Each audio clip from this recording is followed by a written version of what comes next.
Welcome to Underground Wealth Secrets, hosted by Julie Houston on behalf of Bob and Ed Diamond. This is your friendly guide on leveling up your business, achieving financial freedom, and changing people's lives.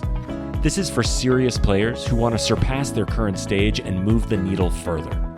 Tune in to get practical advice and eye-opening stories of industry leaders across the nation, teaching you how to scale your business with a strong financial mindset and true to your core values. Let's get this discussion started with your one and only host, Julie Houston.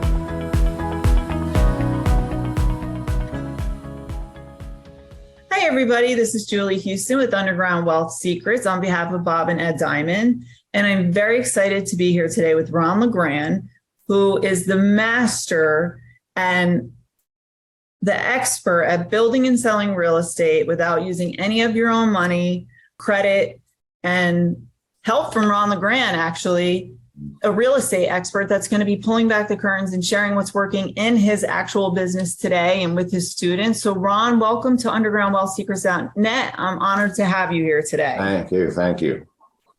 So I know your background. You have had decades and decades of experience in many markets. Only four.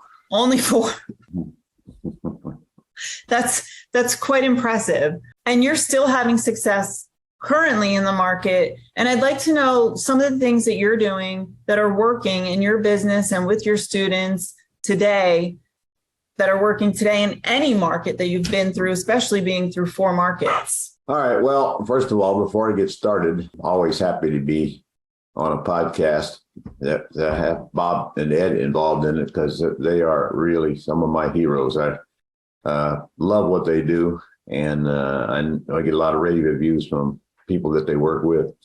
Now, my voice is not right today, Julie. I want you to know that. I'm a little off.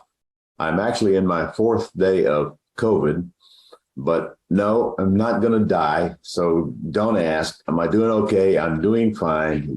Just leave me alone and let me suffer in peace. That's all I can tell you, and it'll pass. But it's not been that bad, really. Mostly just my voice and feeling weak. So it hasn't affected me like it's affected a lot of people that I've heard from. So back to your question, what we're doing today is really not much different than what we've been doing for years. So we changed techniques sometimes with the market. For example, the market that we're in right now is changing fast. And as we are taping this today, we are learning that we are in a recession. And from this point on, this rapid market that we've been in is going to change rapidly. Some people think it's going to be worse than 2008. I don't know. But the truth is, I was buying houses then. I'm buying them now. I don't care what the market is. And the worse the market gets, the better it gets for real estate investors. And that's just a cold, hard, bleeding truth. Because when times start turning around and getting harder, sellers are easy to get to sell. Buyers are easy to get to buy, especially when I can put them in like I do on lease options that they don't have to go to the bank and get qualified for a loan. Foreclosures alone are up 160 some odd % this year over the last time I looked. So there's never been a year in all of my 40 where I couldn't buy houses, but we do have to change with the market as we go along. That's the only difference. Always people need to get out. Always people need to get in. And as long as we're alive, that's going to be the case. I agree. That creates stability in our industry, unlike some. So what are you currently focused on that you're having success with in this market? I've done it all. I've done the wholesaling. I've done the rehabbing and retailing. Still do one of those occasionally, but I don't look for them. I don't like them. I'm in the terms business today, which means I buy on terms and then I put lease option tenant buyers in there. You know, I could say I sell on terms, but I'm not really selling them. I'm leasing them with an option to buy, and most of them never buy. So in other words, I'm getting all the advantages out of real estate that wholesalers and rehabbers do not get. I get a big multi-$1,000 non-refundable deposit up front. Sometimes I shoot for 10% of the purchase price. I get it up front, non-refundable. If they buy, it comes off of their down payment. If they don't, they forfeit it, fully aware, signed in front of an attorney. Secondly, I get that monthly cash flow for years and years and years without having to do the job at once. Don't get that in wholesaling and rehabbing. Thirdly, if they do cash me out, I'm going to get some free equity the day I buy it, and I'm going to create more free equity because I'm always going to sell it for more than what the market says it's worth because I'm selling it on terms. Selling it on terms, it's worth more. I've always been doing that long before this hot market. But then I get the appreciation. Up till now, that's been a biggie. That's made a lot of people rich in our industry just because they own property. Even if they weren't in our industry, they just own property. I don't know how much longer that's going to last. We definitely get depreciation, which reduces our taxes. And then we get that debt pay down, which a lot of people forget. I mean, you own a property for a few years, you look back, holy moly, that thing is really paid down. And one day you wake up and it's paid off. And then a lot of people forfeit their deposits, and then we get to go do it again and collect another great big non-refundable deposit. We have all these income streams on one house. So I like the terms business. I buy on terms and I sell on terms. I like that. And I know you focus on a lot more of pretty houses, correct? I mean, you're focused on like pretty higher level houses. I focus on houses from median price on up. They're usually in good shape. They need a little foo-foo at the most. And that means I don't have to hire contractors or wait months to get the job done or raise private money or any of that stuff that people think comes along with real estate, especially those that are watching the so-called reality shows, which have no reality in them whatsoever. But they do generate a lot of interest in people rehabbing houses. And I'm not opposed to rehabbing houses. Don't get me wrong. I've done 1,000 of them. It just isn't the time that I'd want to rehab houses. Got all those delays in getting materials. You got problems getting contractors to do the job, and huge multi-month delays that are not normal in our past. And when you have delays like that, that sucks up a lot of the profit. So there's so many other ways to make money. I don't know why I'd want to do that right now when I got so many other ways to get the money out of the nicer properties in the nicer areas. I don't care if they're $1 million. In fact, I prefer they be $1 million houses, getting great, big, huge, non-refundable deposits out of them. Because 70% of the people that would like to buy a house, Julie, cannot qualify at a bank.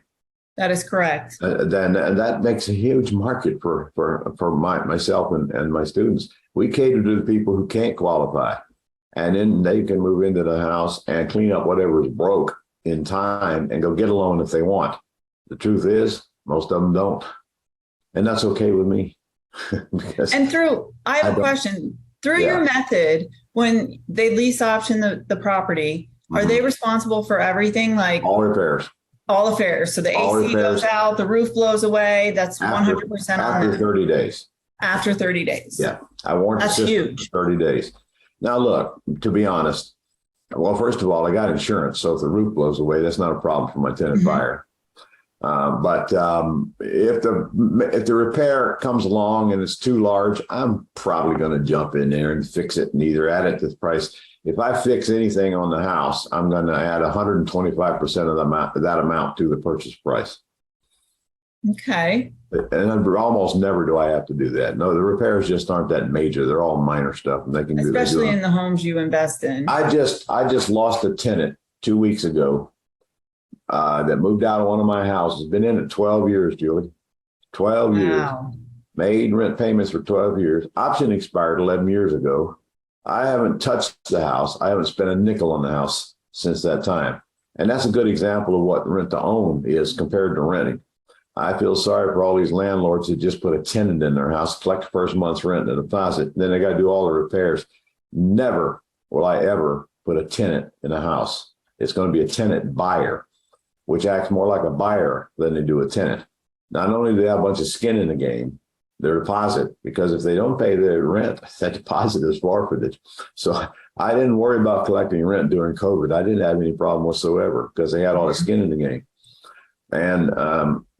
And then they do, if the toilet's plugged up because your kid put a toilet in, call the plumber. Don't call me. I mean, I make that very clear up front, signed off on in front of an attorney. It's a condition of their option. So it's part of their option agreement, which takes it away from the rental agreement, which takes it out of landlord-tenant court. Okay. I like that. That makes sense. Mm-hmm. I know we've spoke to in the past before, and I do owner finance model in Texas. Honestly, during COVID, I only had one foreclosure. Well, let You me know, tell in you Texas, something. it's a little different. Most of my buyers, predominantly more than 85% of my buyers are Mexican and they don't want to use a bank. Right. They can anyway. And that's good. But listen to me, girl. I just learned something in Texas. And you should Tell be the one, me. you should be the one to pass the message on. Because I've been preaching for years and you heard me. Can't do lease options in Texas. Wrong. So listen up. All you Texans, listen up. Okay. The rest of you, take a nap for a minute. I just learned that you can't. Well, I knew you could do lease options in Texas for 6 months, and everybody does. But here's the thing that I didn't think about and that I should have thought about. And I didn't know till I actually had a long conversation with Scott Horn there, who's the attorney in Dallas that closes hundreds and hundreds and hundreds of lease options and owner financing deals and does a lot himself. You can do a lease option in Texas and you collect a big non-refundable deposit as long as the option is not more than 6 months. So they have to be notified on the 159th day that their options expired or you got a problem. Because if you don't comply with the rules and they complain, you'll have to give them all their money back that they've given you, which would be a bad hair day. Okay. I was unaware of that. I've never done a lease option. Now, just because the options expired does not mean you have to put them out. You can rent from them forever. Okay. After that, it's between you and the tenant buyer. If you want to give them credit for that money they forfeited, if they ever get around to buying, that's okay. I would not put that in writing, but it's entirely up to you, or partial credit, or whatever you want to do. The whole point is to keep the people in the houses without turning over ownership of the properties. There's the only, for one thing, if you buy and you sell with owner financing in year one, you're paying short-term capital gains on that deal. For all the years that you're collecting, you're still paying the highest tax bracket. If you own the house for a year, then you sell it, it's long-term capital gains, half the taxes, even if you then sell it with owner financing, which you don't have to do, for crying out loud, because now that lease option window is open as long as you do it right. Better darn sure have an attorney. That's all I can tell you. Don't even think about closing one of these things without an attorney. And they got to make sure that notice, that default notice gets delivered by day 159, or you do have a problem. But after that, you got to have the right documents in place, and the attorney should be involved in delivering that notice. But if then you want to leave them in the house, that's exactly what I do. I give them a 1 or 2 year term to buy. Okay. After that, I just forget about them, leave them in the house. They pay rent till they move. Every once in a while, one comes back and wants to buy, but it's extremely rare. The only difference between Texas and my deal is that you got to do it in 6 months. I can do it 1 or 2 years or however long that I want. And 6 months is plenty of time for somebody to get qualified if they want to do it. So, you might want to offer them a choice, but I'd only offer them a lease option because I want to keep the house. But what to say they come in and they say, I can't do it in 6 months. Well, then I'll sell it to you with owner financing, but I got to have at least 25% down. So maybe I can lease option it to you, and you got 6 months to come up with a difference between what you don't have and what you need to get put down. Make sense? Yes. It opens up a lot of doors. It does. I've never looked at it that way. Now, aren't you glad you interviewed me today? I am, because that's something I personally do. So There's only a handful in Texas. People in Texas know what I just told you. That is a golden nugget right there. Literally just change the way I look at what I'm doing. Okay. Just make sure that you use a good attorney. By the way, Scott Horn tells me he charges about $750 to close one of them. And by the way, tenant buyer pays it, so it's irrelevant. Oh, okay. That's good to know. Thank you for that tip. I really appreciate that. Yeah. People in Texas wondering, why are we talking about Texas outside of Texas? Why are we talking about Texas? Because you brought it up. That's why. I know. I brought it up, but hey, that was incredible feedback. So I appreciate that. Do you primarily do most of your deals in your local area, or do you do markets? I do the deals that I generate in my local area, but I do deals with students all over the country. Okay. I partner with my students who are in our mentoring program. They need the money. I put up the money and we split the deal in some form. Okay. We're always looking for the next deal. If you could guess, and I know this is general, you might not know, and I know you've done thousands and thousands of real estate deals. If you could guess how many deals you've done in 40 years of your time. I quit counting at 3,000 probably 12, 14 years ago. I don't know. Oh, wow. I don't care. It doesn't matter anymore. Wow. They all look alike after a while anyway. Yeah, I bet. I was just curious, I love hearing the story of like the beginning and where people started from. And Yeah. you're highly respected in our industry. I mean, you've trained most of the people in our industry. Yeah. I trained the trainers who trained the trainers who trained the trainers, and they spread like cockroaches. I bet. I see it. Now, I have a reputation for training my own competition. I love it. I love it. I've done a lot of that. That's outstanding.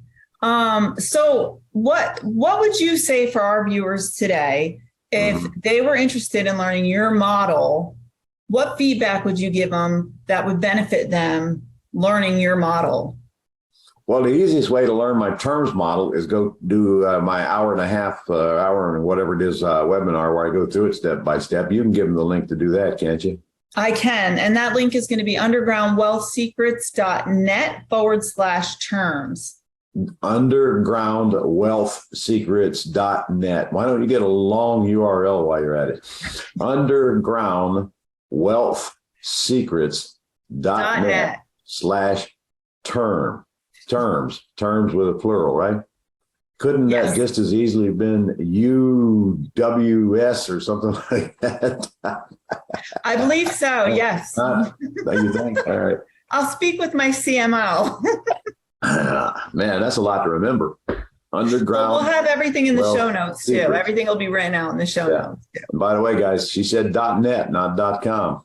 Yes, that is correct. It's .net, not .com. Right. Well, that's an easy one to mistake. Which is another issue, which I think you ought to talk to them about. No .net. It's automatically .com in people's minds, I agree. Yeah, well, I definitely agree. Fix it. I will fix it. All right. I'm taking your advice, Ron. I will fix it. Yeah, you do that. So you're still actively doing this in your current market? I'm semi-active. I am not actively doing anything, Julie, to be honest with you. I'm sitting around the house with nothing to do a lot of the time. I'm sitting here writing a book as you speak. So you're in the middle of a new book that I'm writing called Lessons Learned. That'll come out when I get. So I teach whenever I'm called upon by my company, Global Publishing, and I do podcasts whenever I'm called upon. Other than that, I'm not all that busy today. In fact, I just volunteered to do a class for my local RIA here. Oh, wow. That I jumped into right after I got out of my first seminar in 1982. I probably wouldn't be here without it. So thought maybe it'd be a little time to give back. That's fantastic. So you really, you're a living example of decades and decades of experience, decades and decades of up and down markets. Oh, yeah. And fully thriving. And I think we're about to hit another big down one. That's what everybody's telling me. I think so too. Yeah, at least on the conservative channels now. On the liberal channels, everything's great and everything is lovely. And by the way, if you're a liberal, do yourself a favor. And I do the opposite. Take some time and watch a conservative channel just to see what's going on that side. I do that. I watch CNN and MSNBC sometimes just to see what they're talking about.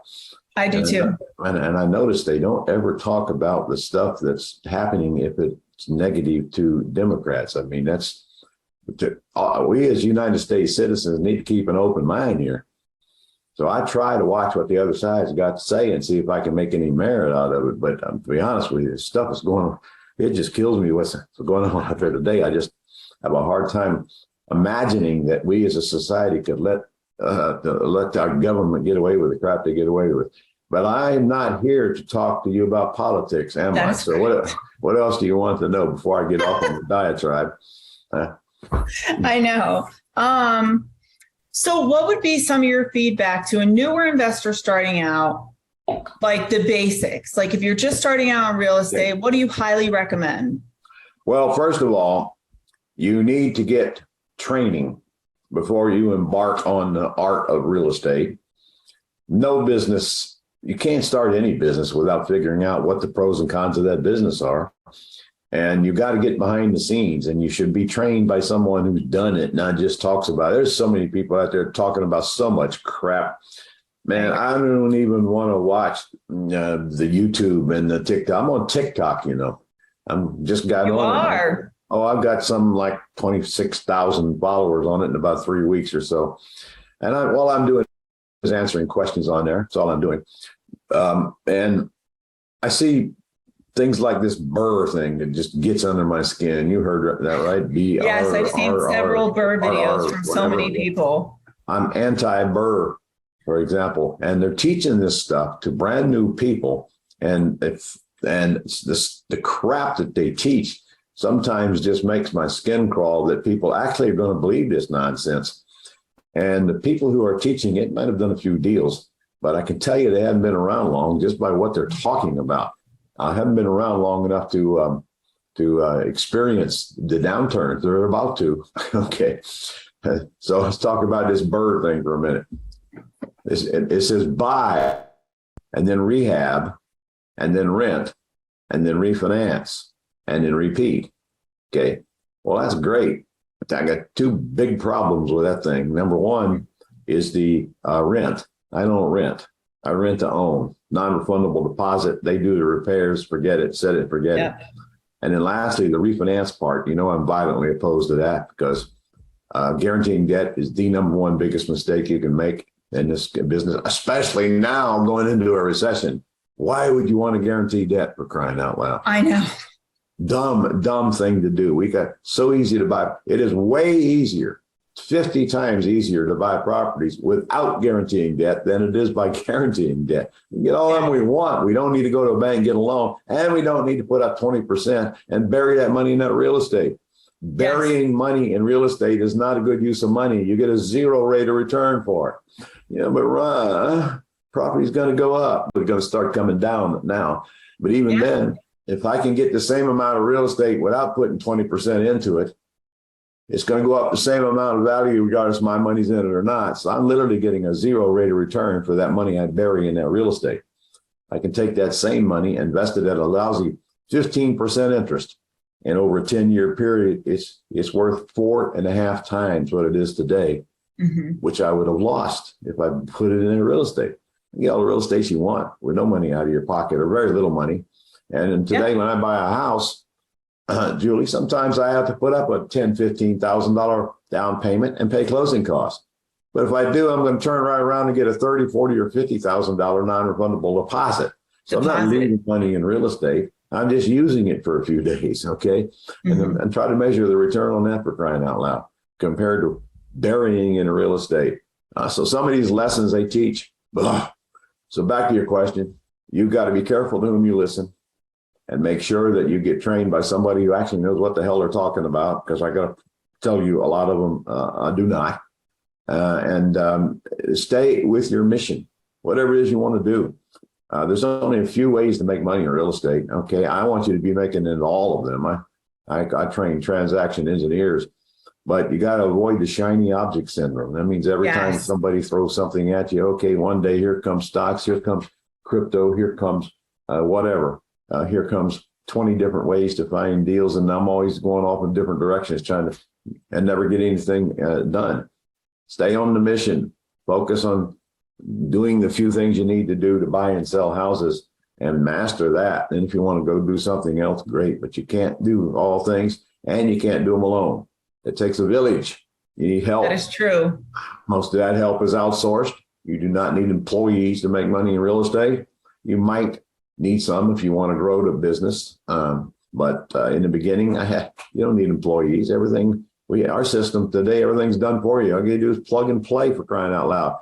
And then on a slight chance that you'll actually follow my instructions, just do that and move forward and quit trying to reinvent the wheel. Talking to you, by the way, you men have this thing called testosterone, and the last thing you're going to do is follow instructions. Right, guys? I know. I'm one of them. I get it. But if I were you, I'd follow the instructions of someone that's been around a long time and have thousands and thousands of people who are actually making money because they actually follow the instructions. It's just a thought, guys. But I'm fully aware, if it's working perfectly, it has to be fixed. I know. Get over it. I'll see you when you get through trying to fix it. All right, I'm on a diatribe here, girl. What else you want to know? Get me off my platform. Well, I think the last thing I would want to know is I've seen some of the students that you've trained that are successfully doing the business. Oh, so some I've of seen them are multi-millionaires. Some I of have them seen them boggle my personally. mind how far And they've I've gone. known you for a long time. I mean, I've known you Yeah. and your team for well over 10 years. So I've seen a lot of the success behind the scenes. Yeah. And I can vouch for that. And you run an incredible business with an incredible team that is more dialed in than anything I've ever seen. I have a great team. Some of them are pushing 20 years now. Yeah, the long-term team. So that speaks volumes. That definitely speaks volumes. So I agree with you on getting in with people that are experienced and really know what they're doing. Yeah. I believe, we've kind of discussed in the past, our market's kind of saturated with a lot of new people that have come through, Yeah. Always will recently be. in the last couple of years. That's the TV shows. Yes. They The make it TV look so easy. Huh? Yeah, I know. If it was so easy, everybody would be Yeah. doing it. Yeah. It took me probably 11 months when I first started investing to find my first deal. Yeah. That's a long time. And there's always a reason why something is missing or you didn't get the right training to begin with. And all you need is one or two pieces of the puzzle missing. And when a marginal shift will change everything. I can see that all the time. But I'm in terms business. The two biggest things you got to know is you got to generate quality leads. It's customers calling you, sellers calling you, and handle that closing call, which I have a script to handle. You conquer those two things and the rest is easy. Because by the way, I've never been in a market where it's easier to sell than right now. And as we sit here, I've never been in a market or a time when properties have gone up in value as fast as they have right now, which is why I believe they're going to start shooting back down here pretty quick. I've been through this in 08, so the same thing happened in 05. Properties went shoom, and in 08, it all went away. And, I think we're entering that same kind of situation again. I think it's going to take a little time for the real estate to start really tumbling because we have such a housing shortage. Yeah. But on the other hand, with the interest rates up as high as they are and inflation as high as it is, and then now they're raising the interest rates more. Come on. You don't have to be an economist to realize that's going to affect the market big time. Yes. And it's already starting to slow down. See that already. But when it's going to take a tumble, I don't know, but it most certainly will with these values we have today. Yes. So that comes back to stay the hell out of banks and don't guarantee debt. Because if you do, you're a slave to the bank. Things go wrong. You're not going to like the end results. So when we buy houses, we don't guarantee the debt. Worst can happen is we lose the house. We don't lose our credit because we use non-recourse debt. Not going to happen. Here's what I found in the last recession. Values in Florida went down 40%. Rents went up. Okay. Mm-hmm. So as long as the rents are there, there's no reason to ever lose a house. But if you guarantee debt and things go wrong, here comes the creditors. Trust me. Maybe we'll swap stories about what happened after 08 with somebody who thinks they had a big loss. And I promise you, I'll make you feel real good about yours. Because I was deep in personally guaranteed debt on commercial projects when 2008 hit. It wasn't fun shortly after. Big learning experience, I'm sure. Yeah. Got to live a long time to learn all this stuff. But I'm writing about it, Julie. I can't wait to hear about your new book when it comes out. I'm so excited. Lessons learned. This is going to be an incredible book. So you'll have to let me know when it's ready. I'd love to help support you in that. I will. I want to thank you, Ron, for being on today. I know that you've really dropped a lot of valuable information for our viewers. And again, if anybody's interested in learning what Ron is doing, you can go to undergroundwealthsecrets.net, NET/terms with an S. And I will make sure that is noted in the podcast as well. And by the way, that's literally where I go through the terms business step by step. And you don't need money or credit to do what we do, for crying out loud. And you're never going to apply for an application. You don't even walk into a bank. In fact, I want to get banks out of your life, period. You don't never need a bank to do anything. And that's what this thing is all about. And honestly, if you've been wholesaling or rehabbing, whatever, you need to get terms into your life. add it to what you're doing. You don't have to replace what you're doing, but it probably will when you get it. So much easier money. Now, wholesaling, I got to tell you, Julie, it's never been easier to wholesale a house than it is right now. So Really? there's nothing wrong with wholesaling, except that it's small money and there's no income afterwards, and it's short-term capital gains. That's how I got my first check. So I don't have a problem with wholesaling, but I can tell you right now, you won't find the deals in the MLS system. All right, you got to go into the world of FSBOs to find the deals nowadays, because there just aren't any in the MLS because of the demand out there. I've never seen a time where we had so many greater fools buying houses than we got right now, paying ridiculous prices. It's insane. Yeah, it is insane. So anyway, the key is to get started and then take it one step at a time. Don't try to eat the elephant all in one bite. And then there's 3 ways to lose. Don't use your own credit. Don't write big checks, and don't make promises you can't keep, and close with an attorney, for crying out loud. I don't care where you live, and you'll stay out of trouble. So if you put yourself in a position to where you can't lose, it's hard to lose. Thank you, Julie. Very true.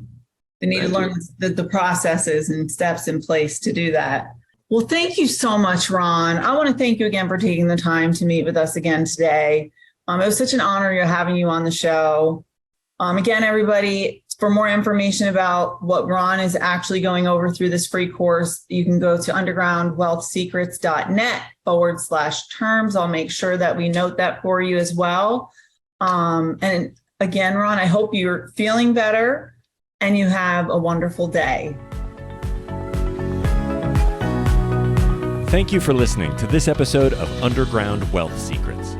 May these nuggets of wisdom lead you to finally discovering your true potential. Become one of the most reliable businesses out there that's dedicated both to filling up your bank accounts and leaving a positive impact on your community. Get more informative and engaging conversations like this one at undergroundwealthsecrets.net. Don't forget to leave a positive rating and share with your friends. That's all for now. Until next time.